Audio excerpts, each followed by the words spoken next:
You think your wedding day is supposed to be the happiest day of your life.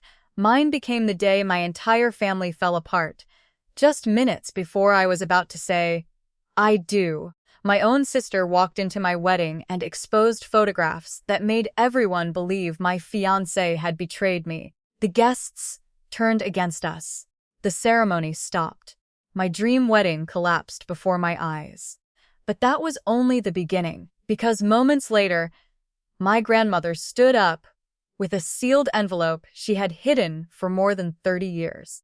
Inside was a secret powerful enough to destroy everything I thought I knew about my family: a hidden adoption, a mysterious woman, a decades-old disappearance, and a truth so shocking that even the police had been wrong all along. By the time this story ends, you will question every assumption you made from the very first minute. Stay with me, because every twist changes everything you thought was true. The morning of my wedding began with golden sunlight spilling through the tall windows of the bridal suite. The room smelled of fresh roses, expensive perfume, and warm vanilla candles. Soft music floated through the air while my bridesmaids laughed around me. Everything felt perfect. Everything felt earned. I stared at my reflection in the full-length mirror. The white satin gown shimmered with every tiny movement. The delicate lace sleeves had belonged to my mother. I gently ran my fingers across the fabric. For a moment, I could almost feel her standing beside me, my heart filled with quiet happiness. After years of loss, struggle, and sacrifice, today was finally mine. Outside, guests slowly filled the beautiful garden. Rows of white chairs stretched across the green lawn. Crystal decorations sparkled beneath the afternoon sun. A gentle breeze carried the scent of blooming jasmine. The entire estate looked like something from a dream. Every detail had been planned for nearly 18 months. Every flower, every candle, every ribbon, every promise. I heard footsteps racing down the hallway. The door burst open. My maid of honor, Emily, stood there breathing heavily. Her face had turned completely pale. She struggled to catch her breath. Something was terribly wrong. Your sister is here. My smile faded. A heavy silence settled inside the room. Nobody spoke. Everyone looked at me. My younger sister, Olivia, had not spoken to me in almost 3 years. She had ignored every invitation, every birthday, every holiday. When I sent her the wedding invitation, she mailed it back unopened. Inside the envelope, she had written only 6 words. You never deserved this happiness anyway. Even now, those words still echoed inside my mind. I slowly placed my bouquet onto the table. Where is she? Emily swallowed nervously. Outside. She is demanding to see you. One bridesmaid whispered my name. You do not have to see her. Another gently touched my arm. We can ask security to remove her. I closed my eyes. 1,000 memories rushed back. Olivia smiling beside me as little girls. Olivia holding my hand during thunderstorms. Olivia crying beside our mother's hospital bed. Then came the years that changed everything. Jealousy, argument, lies, silence. I opened my eyes. I will speak with her. Emily looked uncertain. Are you sure? I nodded. I refused to begin my marriage by running away. The hallway outside the bridal suite felt strangely cold. The cheerful sounds from the garden faded behind me. Each step echoed against the polished marble floor. My heartbeat grew louder. When I reached the entrance hall, I saw her. Olivia stood near the grand staircase. She wore a deep red dress that looked more suitable for a gala than a wedding. Her makeup was flawless. Her smile was not. She slowly looked me up and down. I see you finally got everything you wanted. Her voice carried the same bitterness I remembered. I answered quietly. I invited you because you are my sister, she laughed. No, you invited me because you wanted everyone to see that you won. Several nearby guests pretended not to listen. They failed. Everyone heard every word. I never wanted to compete with you, I said. You always competed. She stepped closer. You stole everything. Our parents loved you more. Grandmother adored you. Now you found the perfect husband. You always leave me with nothing." I stared at her in disbelief. Our parents loved us equally. They are gone now. There is no reason to fight anymore. Her eyes flashed with anger. There is every reason. She reached into her designer handbag. For one brief second, I believed she was taking out a tissue. Instead, she pulled out a thick stack of photographs. She threw them into the air, the pictures scattered across the marble floor like falling leaves. Guests gasped. Someone covered their mouth. I looked down. Every photograph showed my fiancé, Daniel. He appeared to be embracing another woman. Some pictures showed them holding hands. Others showed them entering hotels together. My stomach tightened instantly. The room began spinning. Whispers spread through the entrance hall. I knew he looked too perfect. Those photographs look real. Poor bride. Olivia folded her arms with quiet satisfaction. I thought everyone deserved to know the truth before the ceremony. I bent down with trembling hands. One by one, I picked up the photographs. The glossy paper felt strangely new, almost too new. Something about them felt wrong. Daniel appeared nervous in every image. The woman beside him always wore oversized sunglasses. Her face remained partly hidden. I frowned. My instincts whispered that something did not fit. Olivia watched my expression carefully. "Go ahead. Ask him. I dare you." The wedding planner rushed toward us. Should we stop the ceremony? No one moved. No one breathed. Every eye remained fixed on me. I slowly stood. I held every photograph tightly in my hands. "I will ask him." Olivia smiled wider. For the first time since arriving, she looked completely confident, as if she already knew exactly how this day would end. She had no idea that within the next hour, one person would walk into that estate, carrying a secret buried for more than 30 years. A secret that would destroy far more than a wedding. Daniel stood beneath the flower-covered arch at the end of the garden. His smile disappeared the moment he saw my face. The guests parted as I walked toward him. The photographs remained clutched tightly in my trembling hands. A nervous silence spread across the lawn.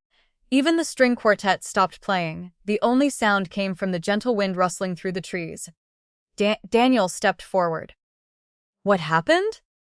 I held out the photographs. His eyes widened. He looked through them one by one. Confusion slowly replaced surprise. He looked directly at me. "I have never seen these before." Olivia laughed loudly behind us. That was exactly the answer everyone expected. Several guests exchanged uneasy glances. My future father-in-law frowned. My future mother-in-law gripped her husband's arm. Daniel turned another photograph over. Then another. Then another. His expression changed. He frowned deeply. He held one picture closer to his face. "There." He pointed at the background. "The shadows are wrong." Nobody understood what he meant. He placed two photographs beside each other. The sunlight comes from opposite directions. He looked at another image. "My watch is different," he showed everyone. In one picture, it says 10 in the morning. In another picture taken seconds later, it says almost 4 in the afternoon. The crowd leaned closer. Daniel continued examining every detail. My tie changes color. The hotel sign is backwards. My reflection disappears in the glass. He looked directly at Olivia. "These photographs are fake." Olivia folded her arms. "That is a desperate excuse." Daniel calmly reached into his pocket. He removed his phone. "I can prove where I was on every date shown here." He unlocked several travel records, business meetings, airport check-ins, restaurant receipts, conference registrations. Everything carried verified timestamps. Emily quickly compared them with the dates printed beneath the photographs. They did not match, not even one. A low murmur spread across the guests. Olivia's confident smile weakened for the first time. She pointed toward the mysterious woman in the photographs. "What about her?" Daniel answered without hesitation. "I have no idea who she is." A voice interrupted from behind the guests. "I do." Everyone turned. A woman in a gray business suit slowly stepped forward. She carried a leather briefcase. A professional camera hung from her shoulder. I recognize every one of these images. Olivia's face instantly lost color. The woman opened her briefcase. She removed a tablet computer. My name is Rebecca Lawson. I investigate digital fraud for insurance companies. I also teach forensic image analysis.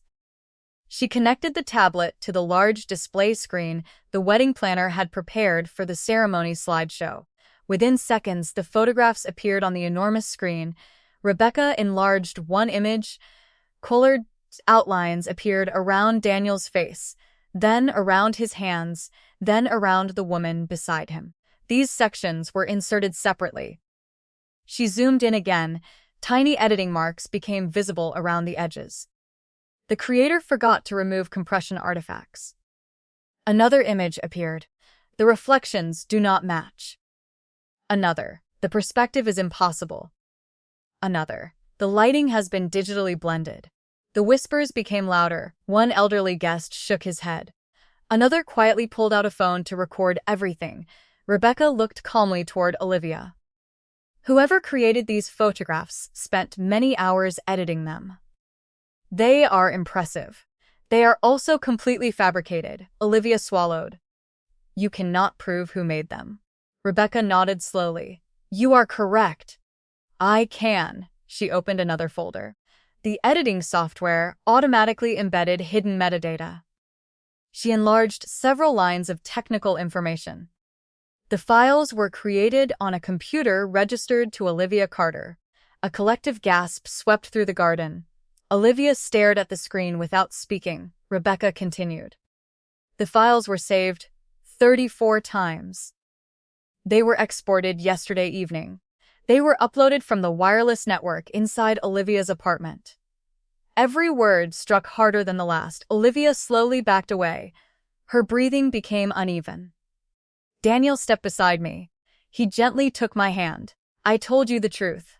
I squeezed his hand. I know. For several seconds, nobody moved. Then my uncle spoke. Why would anyone do something this cruel? No one answered.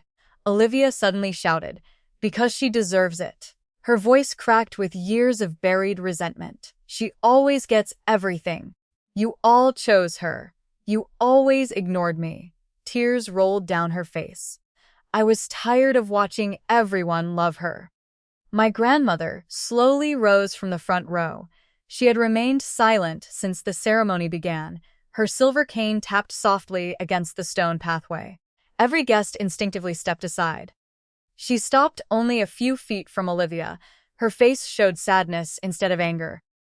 I begged you not to force this day. Olivia shook her head violently.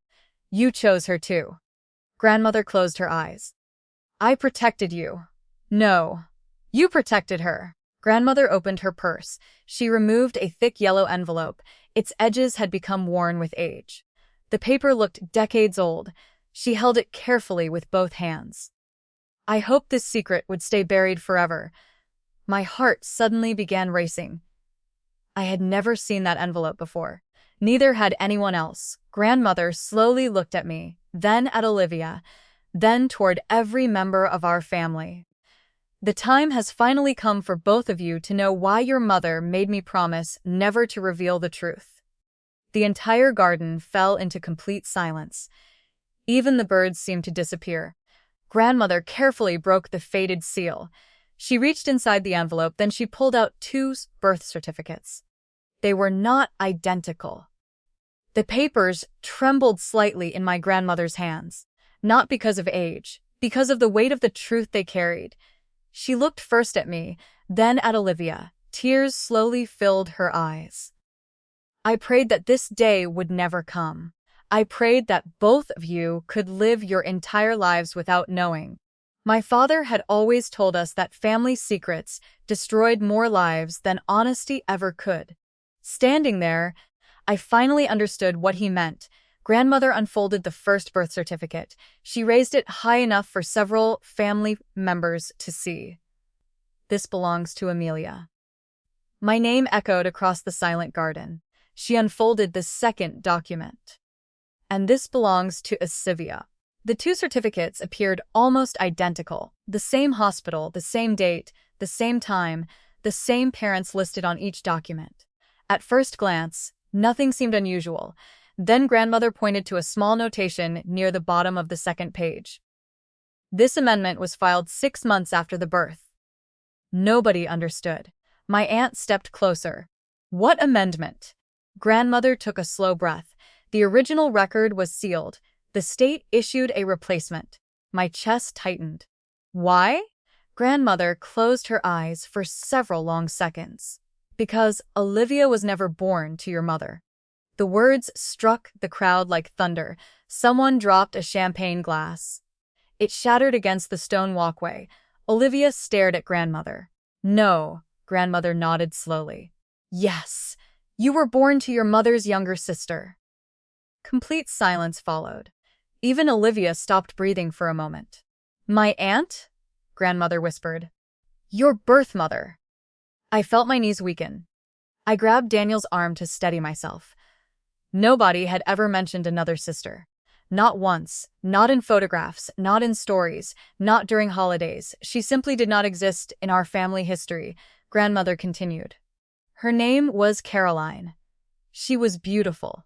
She was fearless. She was also reckless. When she became pregnant at 19, she was terrified. The man responsible disappeared. She believed her life was over. Several older relatives lowered their heads. They already knew. They had carried this secret for decades. Your mother had spent years trying to have children. She had suffered miscarriage after miscarriage. Every loss broke another piece of her heart. Grandmother wiped away a tear. When Caroline gave birth, she begged her older sister to raise you. She believed she could never become the mother you deserved. Olivia stood perfectly still. Her lips trembled. You are lying. Grandmother slowly removed another document from the envelope, a notarized adoption agreement, signed, stamped, dated. There was no mistaking it. Olivia stared at the signature. She recognized it immediately. Our mother's handwriting. Grandmother nodded. She became your legal mother before you were even 1 week old. You were never treated differently. You were loved exactly as Amelia was loved, Olivia whispered almost soundlessly. Then why was I never told? Grandmother looked away. Because Caroline died 2 years later. The words landed with devastating force. She died in a car accident. Your parents believed revealing the truth would only bring you pain. They agreed never to speak of it again. I watched Olivia's face crumble. Everything she believed about her childhood began collapsing before my eyes. She whispered again. So my mother. She stopped herself. My birth mother. She never abandoned me. Grandmother shook her head. Never. She loved you desperately. She simply believed your sister. She looked at me. She believed Amelia's mother could give you the future she never could. Olivia covered her mouth. Tears poured freely down her cheeks. I hated all of you.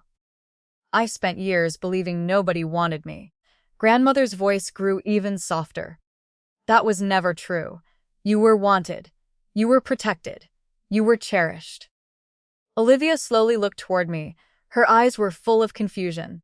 Then another thought crossed her face, a darker one. If this is true. She looked directly at grandmother. Why did everyone always treat Amelia like she mattered more? Grandmother lowered her head. For the first time, she hesitated. She looked at every member of the family. Several relatives avoided eye contact. The silence itself became an answer. Then grandmother spoke. They did not. Olivia shook her head violently. They absolutely did. I saw it. I lived it. Grandmother sighed deeply. No, you only saw part of the story. She turned toward me. Amelia, there is something even you never knew. My heartbeat became painfully loud. Grandmother held another sealed envelope. Unlike the first one, this envelope was addressed in my mother's handwriting. Across the front were 6 simple words. For Amelia on her wedding day. I stared at the familiar handwriting. My hands began shaking uncontrollably. I have never seen that before. Grandmother nodded. You were never supposed to. Your mother gave this to me 3 weeks before she died. She made me swear that I would only open it if something happened that threatened to tear this family apart forever. She carefully placed the envelope into my hands. It is time. I slipped one trembling finger beneath the brittle seal. Inside was a handwritten letter, and beneath the letter rested a small silver key attached to a faded hospital identification tag. Neither item made any sense, yet somehow, I already knew they were about to change everything I believed about my family. My hands trembled so violently that Daniel gently steadied the envelope. The paper had yellowed with age. The folds had become soft from being opened and closed many times. My mother had touched this letter. She had written every word herself. A faint scent of lavender still lingered on the pages. She had always kept lavender sachets in her dresser drawers. For one impossible moment, it felt as though she stood beside me again. I unfolded the letter. Her elegant handwriting covered every page. I swallowed the lump in my throat. Then I began reading aloud. My dearest Amelia, if you are reading this letter, the secret I fought to protect has finally come into the light. I wish I could be standing beside you instead. I wish I could explain everything with my own voice. I loved you. I loved Olivia. There was never a single day when one daughter mattered more than the other. Tears rolled down Olivia's face. She stared at the ground. I continued reading. I know Olivia has always believed that I favored you. She saw moments that appeared unfair. She never saw the reasons behind them. The guests listened without making a sound. Even the children had fallen completely silent. When Amelia was 6 years old, she became very sick. A confused murmur spread through the crowd. I looked at grandmother. She nodded slowly. I had no memory of being seriously ill. The letter continued. The doctors discovered a rare blood disorder. She required frequent treatment for almost 3 years. We decided never to frighten her by explaining the full diagnosis. We also decided never to frighten Olivia. So we quietly arranged our lives around hospital visits. Fragments of forgotten memories flashed through my mind. Waiting rooms, bright lights, the smell of disinfectant coloring books, needles. A nurse giving me a stuffed bear. Memories I had buried without understanding them. The letter continued. Many birthdays had to be shortened. Many vacations had to be canceled. Many evenings belonged to hospitals instead of home. I know Olivia believed those moments proved that Amelia was the favorite. The truth was exactly the opposite. We were simply trying to keep one daughter alive without making the other daughter carry that burden. Olivia covered her face with both hands. A broken sob escaped her lips. I remember, she whispered through tears. I remember asking why you always took Amelia away. I remember Mother saying it was a surprise. Grandmother nodded. She never wanted either of you to live in fear. I kept reading. As Amelia recovered, another tragedy entered our lives. I frowned. Another tragedy. I had no idea what she meant. The same year, Amelia was declared healthy. Olivia disappeared. The words froze me where I stood. I stared at the page. I read the sentence again. Surely I had misunderstood. Olivia slowly lifted her head. What? Grandmother closed her eyes. The tears finally escaped down her cheeks. You were 4 years old. You wandered away during the county fair. You vanished for nearly 6 hours. The guests gasped. I looked at Olivia. She appeared just as shocked as I felt. I do not remember that. You were too young, Grandmother answered softly. We searched everywhere. The police searched. Volunteers searched. We believed we had lost you forever. Daniel gently squeezed my shoulder. I returned to the letter. When Olivia was finally found, she was sitting quietly beside an elderly woman near the river. The woman claimed she simply found a frightened little girl. The police believed her. But I never did. A chill ran down my spine. The summer air suddenly felt cold. The letter continued. The woman disappeared before we could thank her. She gave a false name. She left no address. She vanished. Grandmother reached into the envelope again. There is something else. She removed an old newspaper clipping. Its edges had become brittle. Across the front page was a faded photograph. The headline read, "Local chill-down safe after massive search." The picture showed my parents hugging a tiny crying Olivia. Standing several feet behind them was an elderly woman. Only part of her face was visible. My heart skipped. There was something strangely familiar about her. Daniel leaned closer. "I know that face." Everyone looked at him. "You do?" He nodded slowly. "I have seen her before." He reached into his wallet. He removed an old family photograph. "I inherited this after my grandfather passed away." He placed it beside the newspaper clipping. The same elderly woman smiled from the edge of the photograph. Only this time, her face was perfectly clear. The resemblance was unmistakable. Daniel looked from the picture to grandmother. My grandfather called her Margaret. He said she was his older sister. Grandmother's expression changed instantly. "No." Daniel looked confused. "What?" Grandmother pointed toward the photograph. "That is not Margaret! That woman!" Her voice became barely audible. "That woman is Eleanor." The name seemed to drain every ounce of color from the older relatives. My uncle stepped backward. My aunt began crying. Even grandmother's hands started shaking again. I looked around in confusion. "Who is Eleanor?" Grandmother stared at the photograph as though she were looking directly into a nightmare. "Eleanor was the woman who tried to steal one of my daughters 35 years ago." A stunned silence swept across the garden. Then grandmother spoke the words that made every person there stop breathing. "And I believe she came back for Olivia." A cold breeze swept through the garden. The white flowers lining seals swayed gently. Nobody spoke. Nobody even seemed willing to breathe. I stared at my grandmother. "What do you mean she came back?" Grandmother slowly lowered herself into a nearby chair. She suddenly looked years older. Her hands wrapped tightly around her cane. "Eleanor believed every child she loved would eventually be taken from her. I never understood why." Daniel looked again at the old photograph. My grandfather rarely mentioned her. He only said she disappeared one day. Grandmother nodded. "Because she had already disappeared from our town. Nobody knew where she went." My uncle finally found his voice. "Mother, I thought we agreed never to speak about her." Grandmother looked at him with tired eyes. "We agreed because we believed she was gone forever." She pointed toward the newspaper clipping. "Clearly we were wrong." I felt another wave of uneasiness. The air suddenly seemed heavy. The celebration had become an investigation. I asked quietly, "Who exactly was Eleanor?" Grandmother folded her hands. "She worked as a volunteer at St. Matthew Children's Hospital. Everyone admired her.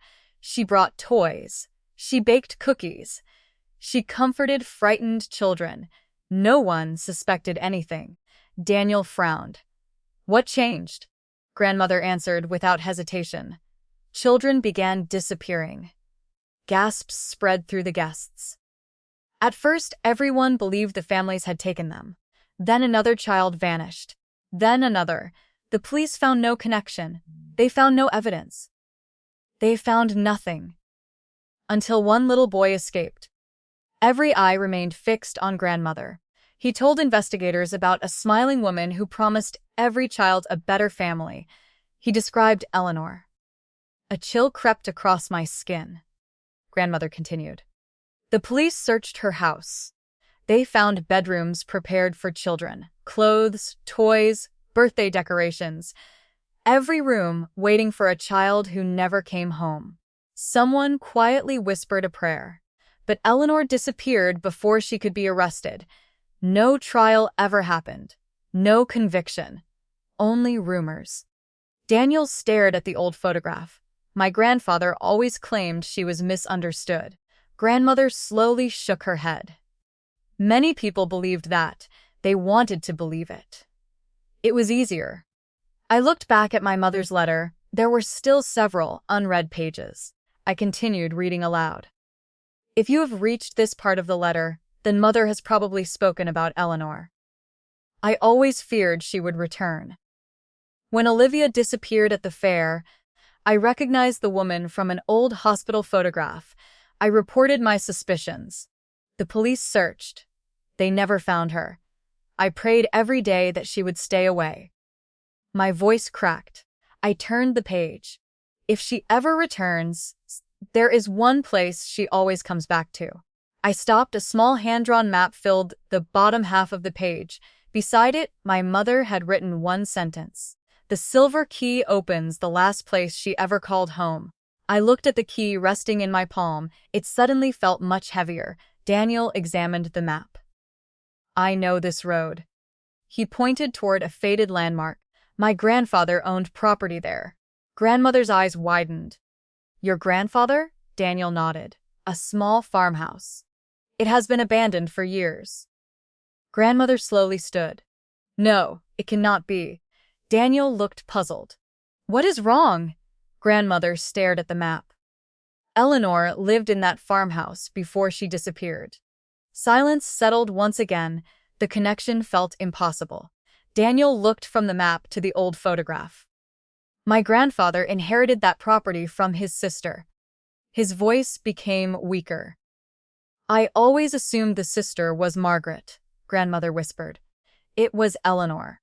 The realization spread across the family. Daniel's grandfather had protected the property, the same property connected to the woman suspected of taking children. Daniel looked shaken. I had no idea. I swear I had no idea. I believed him. His confusion was genuine. He reached into his phone. There is something else. He opened an old email. My grandfather sent this to me 6 months before he died. I never understood why. He enlarged the attachment. It was a photograph of the abandoned farmhouse. At first, nothing appeared unusual. Then he zoomed in. A light glowed from an upstairs window. The photograph had been taken only 4 years earlier. My pulse quickened. I thought you said the house was abandoned. Daniel nodded slowly. I believed it was. He opened another image, the same upstairs window, the same light. Taken 3 months later, then another. And another. Every photograph showed signs that someone had been living inside. Fresh tire tracks, recently cut grass, smoke rising from the chimney, a new mailbox. Someone had been maintaining the property. Grandmother looked terrified. Your grandfather knew. Daniel swallowed hard. He must have. He kept photographing the house. He never explained why. Emily stepped closer. There are police officers at the wedding. They came because of the guest list. They are still outside. Everyone turned toward the entrance. 2 uniformed officers were speaking quietly with security. Before anyone could call them over, one of the officers answered his radio. His expression changed instantly. He looked toward us. Then he hurried across the lawn. There has been a development. His voice was calm but urgent. We just received a report from another county.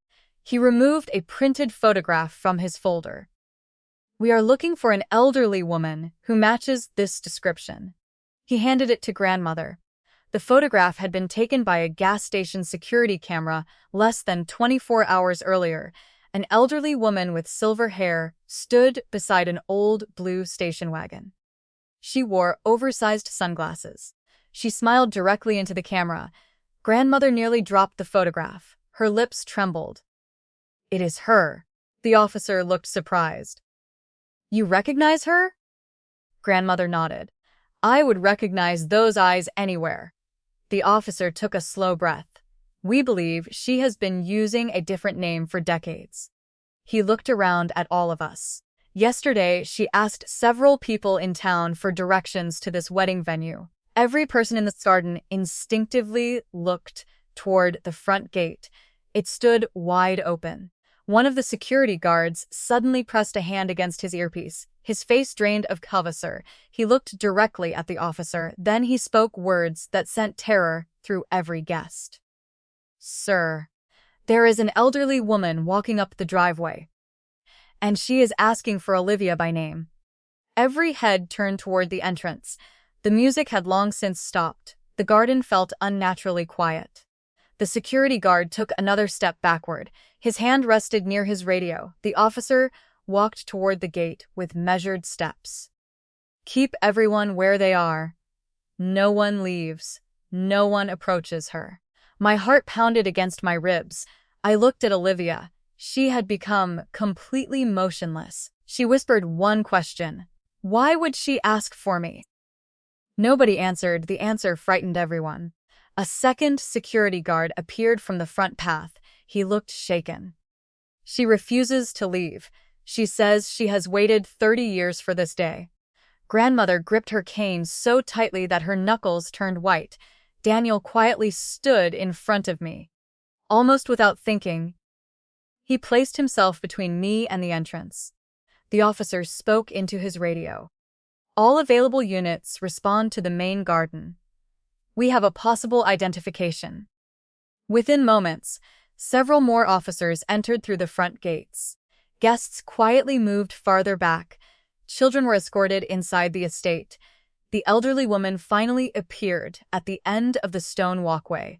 She wore a pale blue coat despite the warm afternoon. A small leather handbag rested on her arm. Her silver hair had been carefully arranged. She looked like an ordinary grandmother, only her eyes felt different. They never blinked. They slowly scanned every face. Then they stopped on Olivia. A gentle smile spread across her face. There you are. Olivia instinctively stepped backward. The woman ignored everyone else. She took another slow step. I have searched for you for such a long time. The officer raised his hand. Stop where you are. The woman obeyed without protest. She remained smiling. I am only here to speak with my granddaughter. The word echoed through the silent garden. Granddaughter. Olivia stared in disbelief. I do not know you. The woman's smile never faded. You knew me once. You simply forgot. Grandmother suddenly shouted. Do not listen to her. The elderly woman finally looked toward grandmother. Recognition flashed across her face. Margaret. Grandmother's voice became sharp. My name is Evelyn. You lost the right to call me anything. The woman sighed softly. You always were dramatic. The officer stepped closer. Ma'am. Please identify yourself. She looked at him politely. My name is Eleanor Brooks. A ripple of shock spread across the older relatives. She had not even attempted to hide her identity. The officer nodded once. You understand why we need to speak with you. I understand perfectly, she answered calmly. But first, she looked directly at Olivia again. I brought something that belongs to you. She slowly opened her handbag. Several officers immediately drew their weapons, hands where we can see them. She complied without panic. I am taking out only a photograph. Very slowly, she removed a small framed picture. The frame looked old. Its silver edges had tarnished with age. She handed it to the nearest officer. Please give that to her. The officer carefully inspected it. Then he walked toward Olivia. She accepted it with trembling hands. The photograph showed a little girl no older than 4. She smiled brightly while sitting on the lap of a younger Eleanor. Behind them stood a large oak tree. Across the bottom, written in fading ink, were 4 words, My little sunshine. Olivia frowned. I do not remember this. You would not, Eleanor replied gently. You were very young. Grandmother shook her head. Those photographs were taken without permission. Eleanor looked almost offended. No. They were taken with love. Daniel quietly examined the image from where he stood. There is a date. He pointed toward the corner. It was dated 2 weeks before the county fair. Grandmother's expression hardened. Impossible. You never met her before she disappeared. Eleanor smiled sadly. That is what you believed. Silence settled again. The officer looked between them. What is she talking about? Eleanor folded her hands calmly. I volunteered at the hospital. I often visited the family. I knew both girls. I adored both girls. Grandmother interrupted. You obsessed over them. Eleanor ignored the accusation. I loved children. I still do. The officer asked another question. Did you take Olivia from the fair? For the first time, Eleanor hesitated. Her smile faded. I protected her. That is not the question. The officer's voice remained firm. I protected her, she repeated. Olivia slowly lowered the photograph. What does that mean? Eleanor looked into Olivia's eyes. It means the man following you that afternoon was never looking for balloons. The entire garden fell silent. Grandmother frowned. What man? Eleanor answered quietly. The man in the green jacket. He followed her for nearly 20 minutes. I watched him. I warned security. They ignored me. I picked her up before he reached her. Nobody spoke. The officer narrowed his eyes. Why did you never tell investigators that? I tried. They had already decided I was guilty. Daniel looked at the newspaper clipping again. There is nothing in here about a man. The officer removed his phone. He called dispatch. Check the original investigation. I need every witness statement connected to the county fair disappearance. Several tense minutes passed. Nobody moved. Finally answered. The officer listened carefully. His expression slowly changed. What? He turned away from the crowd. He listened for another full minute. Then he lowered the phone. There was a witness. He looked directly at Eleanor. An employee reported seeing a man wearing a green jacket leading children away from the rides. The guests exchanged stunned looks. The statement was never investigated. Grandmother looked horrified. Why not? The officer swallowed. Because investigators became convinced Eleanor was responsible. Eleanor closed her eyes. They stopped looking for anyone else. Olivia looked completely overwhelmed. You are saying, she struggled to finish the sentence, you saved me. Eleanor's voice softened. I believed I did. I carried you away from him. I took you somewhere safe. I planned to return you once the police found the man. She lowered her head. But everything spiraled out of control. The officers saw me first. I panicked. I had already spent years defending myself against terrible accusations. I ran. The officer remained cautious. You disappeared for 6 hours. Eleanor nodded. I was afraid. I made the worst decision of my life. I hid instead of asking for help. She looked directly at Olivia. I returned you before sunset. I watched your parents hold you again. I left because I knew nobody would ever believe me. The garden remained frozen in silence. Then grandmother whispered something so softly that only those closest could hear. There was another child. Every eye turned toward her. She slowly lifted her head. Her face had gone completely pale. The little boy. The one who escaped us. I always assumed he told the truth. She looked at Eleanor with trembling eyes. But if he lied, if someone coached him. She stopped speaking. A terrifying possibility had begun to form. The officer's radio suddenly crackled. A detective from the cold case unit had just reviewed the original evidence. His first words changed everything. The fingerprints recovered from the hidden rooms in Eleanor's old house never belonged to any missing child. Then came the sentence. That made the officer stare into empty space. They all belonged to the same unidentified adult male. The officer slowly lowered his radio. No one in the garden spoke. The truth had shifted beneath our feet once again. The detective continued speaking through the radio. We reopened the evidence archive 2 months ago. Modern forensic testing produced results that investigators could not obtain decades ago. The unidentified fingerprints appear throughout the house, on door handles, inside the bedrooms, on the hidden locks, and on the basement staircase. Eleanor slowly closed her eyes. I knew he had been there. Grandmother looked at her in disbelief. You never told anyone. I tried. They refused to listen, the detective's voice continued. We also located an old employment file. The unidentified fingerprints belonged to a former maintenance contractor who worked at St. Matthew Children's Hospital. Daniel looked toward the officer. Is he still alive? There was a long pause. No. He died 23 years ago. He was questioned several times during the original investigation. He was never considered a suspect. Another painful silence settled over the garden. Decades of assumptions had buried the real investigation. The officer looked at Eleanor. "You still made terrible decisions." Eleanor nodded without argument. "I know. I ran. I hid. I allowed fear to make every situation worse. I have regretted that every day of my life." She slowly turned toward Olivia. "I never wanted to steal you. I wanted to save you. I failed everyone." Olivia stood frozen. She looked at the old photograph, then at her grandmother, then at the woman she had spent a lifetime believing was a monster. Finally, she spoke. "I do not know what is true about every accusation. I do know that running destroyed your chance to prove your innocence." Eleanor nodded. "You are right. I have carried that burden for 30 years. The officer stepped forward. "Eleanor Brooks, I need you to come with us." She offered her hands without resistance. "I expected this day."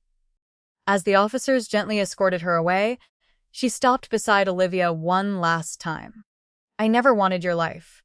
I only wanted you to have one." Then she was gone. The police vehicles disappeared beyond the front gates. The guests remained silent. No one celebrated, no one applauded. Everyone understood they had witnessed the end of a story that had begun decades before. Olivia slowly walked toward me. Her eyes were swollen from crying. I believed jealousy explained everything. She looked down. "I convinced myself that every act of love shown to you was proof that I was unwanted. I never asked questions. I only collected reasons to be angry." Fresh tears filled her eyes. "I forged those photographs because I wanted you to hurt the way I believed I had hurt." She took a shaky breath. "There is no excuse. I am sorry." The apology hung in the air. For years I had imagined this moment. I thought it would feel like victory. Instead, it felt like peace. I stepped forward. I wrapped my arms around my sister. She immediately broke into uncontrollable sobs. For the first time in years, neither of us was fighting. Neither of us was trying to win. We were simply two sisters mourning the years we had lost. Grandmother smiled through her tears. "Your mother would be proud of both of you." Daniel gently took my hand. He smiled with the same kindness that had made me fall in love with him. "Should we finally get married?" A soft laugh spread through the guests. The tension slowly lifted. The wedding planner quickly adjusted the flowers. The musicians returned to their places. Guests wiped away their tears. The afternoon sun broke through the passing clouds. The ceremony began once more. This time, there were no secrets left between us. When I reached the altar, I looked toward the front row. Grandmother sat quietly, holding my mother's letter. She smiled at me. I smiled back. In that moment, I understood something my mother had tried to teach us all along. The greatest danger to a family is not hardship. It is silence. Afkrits can protect people for a season, but they can also grow into walls that separate the people they were meant to save. Truth is often painful. Forgiveness is never easy, yet both are stronger than resentment carried for a lifetime. Olivia stood beside me as my maid of honor. When the ceremony ended, she was the first person to hug me. The guests cheered. The bells rang across the garden. For the first time in many years, our family felt whole. Months later, investigators officially cleared Eleanor of every accusation connected to the missing children. The reopened investigation concluded that flawed assumptions, fear, and incomplete evidence had led to decades of misunderstanding. Her decision to flee remained a tragic mistake, but the crimes she had been blamed for were never hers. The truth finally found its way into the light. My wedding became famous in our family for all the wrong reasons. Yet when people asked what I remembered most, it was never the ruined ceremony. It was the moment my grandmother chose truth over fear. That single decision gave two sisters back their family, and it reminded all of us that even after decades of darkness, the truth still has the power to bring people home.